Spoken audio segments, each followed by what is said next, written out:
तो पिछले वीडियो के अंदर अपन ने देख लिया था nature of solute and solvent. अब अपन आगे चलते हैं, समझते हैं इफेक्ट ऑफ टेम्परेचर। टेम्परेचर को मैं इंक्रीज करूंगा या टेम्परेचर को मैं क्या करूंगा, डिक्रीज, तो यहाँ पर सॉल्युबिलिटी कैसे अफेक्ट होती है। तो गाइस देखना, टेम्परेचर को यहाँ क्या कर रहे हैं, या तो टेम्परेचर को मैं क्या करूंगा इंक्रीज, या मैं टेम्परेचर को क्या करूंगा डिक्रीज। तो यहाँ पर किस पे इफेक्ट होगा बताओ, सॉल्युबिलिटी पे। अब यही सॉल्युबिलिटी पे क्या इफेक्ट होगा, क्या सॉल्युबिलिटी इंक्रीज होगी, क्या सॉल्युबिलिटी डिक्रीज होगी, इसकी अपन को चर्चा करनी है। तो देखो गाइस ध्यान से इधर समझना, कुछ दो टॉपिक है, दो टर्म है, मैं आपको समझाने की कोशिश करूंगा। सबसे पहले इफेक्ट ऑफ टेम्परेचर को समझने से पहले मैं दो टॉपिक आपको यहाँ पर समझाने की कोशिश कर रहा हूं ताकि आपको इफेक्ट ऑफ टेम्परेचर अच्छे से समझ में आ जाए। देखो सबसे फर्स्ट मैं यहाँ लिख रहा हूं डिस सॉल्यूशन, और सेकेंड की बात करते हैं अपन क्रिस्टलाइजेशन। इन दोनों को अच्छे से समझना है ना, ताकि आपको इफेक्ट ऑफ टेम्परेचर का भी कॉन्सेप्ट पूरा माइंड के अंदर क्लियर हो जाए। भाई what is dissolution and what is crystallisation. देखो ऐसा क्यों होता है कि किसी पर्टिकुलर सॉल्वेंट के अंदर मैं सॉल्यूट को डिसोल्व करता जा रहा हूं और एक ऐसा समय आ रहा है कि यहाँ पर सॉलिड डिसॉल्व होना क्या कर देता है, आपका स्टॉप कर देता है। मींस वहां पर डायनेमिक इक्विलिब्रियम शो हो जाता है। तो देखो गाइस समझना डिसोल्यूशन क्या होता है। मान लो अपने पास कोई एक बीकर है, अच्छे से समझना है ना, उस बीकर के अंदर मैंने यहाँ पर क्या ले लिया, एक सॉल्वेंट ले लिया। ये अपने पास क्या है, सॉल्वेंट है, ठीक है। अब इस सॉल्वेंट के अंदर मैं सॉल्यूट को क्या कर रहा हूँ, डिसॉल्व कर रहा हूँ। सॉल्यूट को मैं क्या कर रहा हूँ, डिसॉल्व कर रहा हूँ, ठीक है। ये तो नॉर्मल हो गया कि एक पर्टिकुलर सॉल्वेंट के अंदर सॉल्यूट को क्या करते जाएंगे, डिसॉल्व करते जाएंगे। देखो गाइस ध्यान से देखना, सॉल्यूट यहाँ पर क्या हो रहा है, डिसॉल्व हो रहा है, इसके अंदर जाकर क्या कर रहा है, घुल रहा है। और मैं यहाँ पर बात करता हूँ कि यहाँ पर जो टेम्परेचर है 25 डिग्री सेंटीग्रेड है, अप्रोक्सीमेट फिक्स है, ठीक है। अब देखना कि डिसोल्यूशंस क्या होते हैं और क्रिस्टलाइजेशन क्या होता है। डिसोल्यूशन मींस क्या होगा कि आपके पास सॉल्यूट कितना मैक्सिमम अमाउंट के अंदर, मैक्सिमम अमाउंट के अंदर इस सॉल्वेंट के अंदर जाकर क्या हो रहा है, डिसॉल्व हो रहा है। अब गाइस देखना, यहां पर सॉल्यूट प्लस इस सॉल्वेंट के साथ मिक्स करके बोलो क्या बना देंगे, यहां पर सॉल्यूशन, ठीक है। अब देखना ध्यान से समझना, मैक्सिमम अमाउंट ऑफ सॉल्यूट यानी कि कितना सॉल्यूट इसके अंदर जाकर क्या हो गया, डिसॉल्व हो गया। जितना डिसॉल्व हो गया वो सॉल्यूट तो इस सॉल्वेंट के साथ मिलकर क्या बना दिया, सॉल्यूशन बना दिया। अब एक टेम्परेचर अपने पास क्या है, एक कांस्टेंट है 25 डिग्री सेंटीग्रेड। अब आप दिमाग लगाना, अब मुझे और मोर सॉल्यूट इसके अंदर ऐड करना है। क्या इसके अंदर जाकर डिसॉल्व होगा, नहीं होगा। क्यों नहीं होगा, वही मैं आपको समझाने की कोशिश कर रहा हूं, ध्यान से समझना है ना। अब यहां पर देखो जो सॉल्यूशन बना वो तो सॉल्यूशन आपका कौन सा कहलाया, सैचुरेटेड सॉल्यूशन। मेरी बात समझ में आ रही है। देखो वापस रिपीट कर रहा हूं, ध्यान से समझना कि मैक्सिमम अमाउंट ऑफ सॉल्यूट इस सॉल्वेंट के अंदर जाकर क्या हो रहा है, आपका डिसॉल्व हो रहा है। और इसके बाद जितना सॉल्यूट इसके अंदर डिसॉल्व हो गया, इसके बाद अगर डिसॉल्व होना क्या कर देगा, वो स्टॉप कर देगा।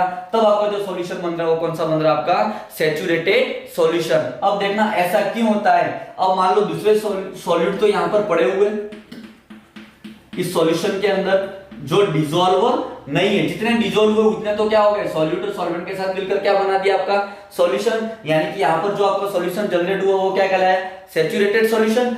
अब मुझे मान लो इस सॉल्यूट को और डिसॉल्व करना है, ठीक है, मोर डिसॉल्व करना है, इससे ज्यादा डिसॉल्व करना है, तो मैं क्या करूंगा, टेम्परेचर को इंक्रीज करूंगा या टेम्परेचर को क्या करूंगा, डिक्रीज करूंगा। वो भी एक्सपेरिमेंटली अपन देखेंगे कि कैसे करना है, वो मैं आपको समझा रहा हूं, ध्यान से समझना। तो देखो डिसोल्यूशंस क्या होते हैं। डिसोल्यूशन मींस ये हुआ the maximum amount of solute dissolve in particular solvent, और आपका यहाँ पर जो सॉल्यूशन बनेगा वो कौन सा बनेगा, सैचुरेटेड सॉल्यूशन बनेगा। इसी को ही क्या कहते हैं, आपका डिसोल्यूशन कहते हैं। अब ध्यान से देखना, क्रिस्टलाइजेशन क्या होता है, ऐसा क्यों होता है कि यहाँ पर सैचुरेटेड सॉल्यूशन बना और इसके बाद यहाँ पर सॉलिड डिसॉल्व होना स्टॉप कर देता है, इसलिए होता है, ध्यान से देखना। डिसॉल्यूशन मींस क्या हुआ, यहाँ के जो आपका सॉलिड जो ऐड करते जा रहे हो वो सॉलिड तो इधर जा रहा है और इस सॉल्वेंट के साथ मिक्स करके क्या बना रहा है, आपका सॉल्यूशन बना रहा है। लेकिन क्रिस्टलाइजेशन मींस ये होता है कि वापस रिवर्स इस सॉल्वेंट से सॉल्यूट निकल कर वापस इसके साथ, इस सॉल्यूट के साथ क्या करते हैं, कोलाइड्स करते हैं। क्या करते हैं गाइस बताओ, कोलाइड, यानी कि इसके साथ वापस ये क्या होंगे, अट्रैक्शन करके वापस यहां पर जो सॉल्यूट है इसके साथ आ जाएगा, जो सॉल्युबल सॉलिड है वो इसके साथ क्या बना देगा, इनसॉल्युबल सॉल्यूट।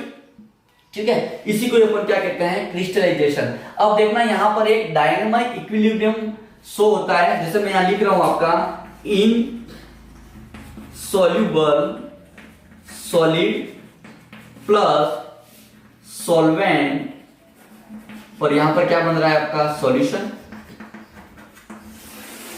ठीक है, यहां पर देखो इक्विलिब्रियम बना, यानी कि और मोर सॉलिड इसके अंदर जाकर डिसॉल्व होना क्या कर देगा, स्टॉप कर देगा। क्यों कर देगा, क्योंकि यहां पर आपकी डिसॉल्यूशन और क्रिस्टलाइजेशन की रेट जो है वो क्या हो जाएगी, सेम हो जाती है, और इसी रेट सेम की वजह से यहां पर डायनामिक इक्विलिब्रियम शो होता है। अब अगर मुझे मान लो और मोर सॉलिड इसके अंदर डिसॉल्व करना है, तब मुझे क्या करना पड़ेगा, टेम्परेचर को या तो इंक्रीज करना पड़ेगा या टेम्परेचर को क्या करना पड़ेगा, डिक्रीज करना पड़ेगा। लेकिन अकॉर्डिंग टू लेचेटरी प्रिंसिपल के हिसाब से अगर अपन देखें तो वहां पर एक्सपेरिमेंटली वर्क में आपको समझाने की कोशिश करूंगा कि यहां पर देखो टेम्परेचर का क्या कॉन्सेप्ट है। तो आपको इतना आई होप समझ में आ गया होगा कि what is dissolution and what is crystallisation. वापस एक बार शॉर्ट में समझा रहा हूं ताकि आप पेपर टेम्परेचर अच्छे से समझ सको। ध्यान से समझ लेना, डिसॉल्यूशन मींस ये होगा कि maximum number of amount of solute dissolve in particular solvent, और यहां पर जब डिसॉल्व हो गया, जितना सॉल्यूट आपका डिसॉल्व हो गया वो तो क्या कहलाता है ना, डिसॉल्यूशन। लेकिन क्रिस्टलाइजेशन मींस ये होगा कि यहां पर वापस सॉल्यूट किसके साथ कोलाइड हो रहे हैं, इनसॉल्युबल सॉलिड सॉलिड के साथ कोलाइड हो रहे हैं। ये प्रोसेस क्या कहलाती है, क्रिस्टलाइजेशन प्रोसेस कहलाई, और इन दोनों की रेट जब सेम हो जाएगी तो ये सॉल्यूट जो है इसके अंदर देखो ये इधर जाएगा, इधर जाएगा, इधर जाएगा, तो यहां पर डिसॉल्व होना क्या करेगा, बंद कर देगा। तो जब यहां पर सॉल्यूशन बना वो क्या कहलाता है, सैचुरेटेड। एक्सपेरिमेंट करके देखा कि वास्तव में यहाँ तो टेम्परेचर किसी में तो इंक्रीज कर रहा हूं तो सॉल्युबिलिटी इंक्रीज हो रही है, या किसी में पर्टिकुलर सॉल्युबिलिटी में टेम्परेचर को इंक्रीज कर रहा हूं तो सॉल्युबिलिटी क्या हो रही है, डिक्रीज। अकॉर्डिंग टू लेचेटरी प्रिंसिपल के हिसाब से यहाँ पर आपको दो प्रोसेस समझनी है गाइस। एक प्रोसेस तो आपको समझनी है एंडोथर्मिक और एक समझनी है आपको एक्सोथर्मिक, राइट। भाई एंडोथर्मिक प्रोसेस क्या होती है और एक्सोथर्मिक प्रोसेस क्या होती है। मान लो आपके पास दोनों एक पर्टिकुलर सॉल्वेंट है, ठीक है, यहां पर आपने ले लिया वाटर। समझना, दोनों को अलग अलग में समझा रहा हूं ताकि आपको अच्छे से समझ में आ जाए। इधर भी अपन एक सॉल्वेंट ले लेते हैं, यहां पर भी मैंने क्या ले लिया, वाटर ले लिया, ठीक है। दोनों के सॉल्वेंट अपन ने तैयार कर लिए, क्योंकि आपको क्या समझना है, अब यहां पर सॉल्युबिलिटी चेक करनी है कि what happen when temperature increase या डिक्रीज, तो सॉल्युबिलिटी पे क्या अफेक्ट होगा। ठीक है, तो आपके पास दो तैयार हो गए, एक तो वाटर सॉल्वेंट, यहां पर भी ले लिया, वाटर यहां भी ले लिया। अब देखो इसके अंदर में जो सॉल्यूट है वो मैं ऐड कर रहा हूं NH4Cl। NH4Cl क्या नाम है NH4Cl का, अमोनियम क्लोराइड, ठीक है। और इसके अंदर जो सॉल्यूट में डिसॉल्व करूंगा वो मैं कर रहा हूं NaOH। अच्छे से समझना, आपको एक्सोथर्मिक, एंडोथर्मिक और एक्सोथर्मिक भी समझ में आ जाएगा, और यहाँ पर ये भी पता चल जाएगा कि मैं टेम्परेचर को इंक्रीज करूं या डिक्रीज करूं तो मेरी सॉल्युबिलिटी पे क्या इफेक्ट होगा, क्या इंक्रीज होगी या क्या डिक्रीज होगी। तो फॉर एग्जांपल यहां पर मैंने कहा कि यहां पर टेम्परेचर कितना है 25 डिग्री सेंटीग्रेड, और यहां पर भी कितना है 25 डिग्री सेंटीग्रेड। दोनों को मैंने क्या कर दिया, टेम्परेचर फिक्स कर दिया, समझना, ठीक है। अब मैं इस NH4Cl को मैं इसके अंदर डिसॉल्व कर रहा हूं, ठीक है। अब maximum amount of solute NH4Cl जो है वो इसके साथ मिलकर क्या बना देगा, सॉल्यूशन बना देगा। लेकिन कुछ NH4Cl तो ये पड़े रहेंगे, भैया फिक्स टेम्परेचर हो गया, एक फिक्स टेम्परेचर में मैक्सिमम अमाउंट ऑफ सॉल्यूट इसके अंदर जाकर डिसॉल्व हो जाएगा। इसी तरह यहां पर भी यही होगा कि टेम्परेचर कितना आपके पास 25 डिग्री सेंटीग्रेड, और एनर्जी इसके अंदर जाकर क्या हो जाएगा, डिसॉल्व हो जाएगा, और कुछ अमाउंट के अंदर एनर्जी यहां पर भी पड़ा हुआ रहेगा। मींस आपका यहां पर कौन सा सॉल्यूशन जनरेट हो जाएगा, सैचुरेटेड सॉल्यूशन, और यहां पर भी कौन सा बनेगा आपका सैचुरेटेड सॉल्यूशन। देखो तो अकॉर्डिंग टू लेचेटरी प्रिंसिपल ने क्या एक्सपेरिमेंट किया, क्या ऑब्जर्व किया, उन्होंने ये ऑब्जर्व किया कि एक वाटर सॉल्वेंट के अंदर NH4Cl को डिसॉल्व किया और एक वाटर सॉल्वेंट के अंदर NaOH को डिसॉल्व किया, और दोनों का टेम्परेचर कितना रखा 25 और 25। Then after some time observe, उन्होंने कुछ देर बाद ऐसा ऑब्जर्व किया कि यहाँ का जो उन्होंने टेम्परेचर देखा वो कितना हो गया आपका 22 डिग्री सेंटीग्रेड, मींस यहाँ पर टेम्परेचर तो आपका क्या हो गया डिक्रीज। और जब इस बीकर के अंदर देखा कि यहाँ का टेम्परेचर तो उसको कितना मिला 35 डिग्री सेंटीग्रेड, मींस यहाँ का टेम्परेचर आपका क्या हो गया इंक्रीज हो गया। मींस यहाँ का जो सॉल्यूशन आपका जो बन रहा था, यहाँ जो आपका सॉल्यूशन बन रहा था भाई वो तो क्या हो गया कूल हो गया, और यहाँ पर सॉल्यूशन को जब इन्होंने हाथ लगा के देखा तो वो क्या हो गया गर्म हो गया, वार्म हो गया। मींस यहाँ पर तो टेम्परेचर इंक्रीज हो गया और यहाँ टेम्परेचर क्या हो गया डिक्रीज हो गया। अब आप दिमाग लगाओ, अगर मुझे मोर सॉल्यूट और डिसॉल्व करना है तो बताओ क्या होगा। अगर मैं यहाँ पर इट मींस ये वाली जो प्रोसेस है आपकी, ये वाली प्रोसेस आपकी कहलाती है एंडोथर्मिक प्रोसेस। कौन सी प्रोसेस कहलाती है एंडोथर्मिक प्रोसेस। और ये जो प्रोसेस आपकी कहलाएगी वो कौन सी कहलाएगी एक्सोथर्मिक प्रोसेस। अब देखो क्या होती है एंडोथर्मिक और एक्सोथर्मिक।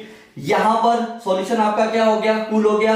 अब मुझे बताओ यहां पर मैं टेम्परेचर को इंक्रीज करूंगा, यहां पर मैं टेम्परेचर को क्या करूंगा इंक्रीज करूंगा, तो बताओ सॉल्युबिलिटी क्या होगी।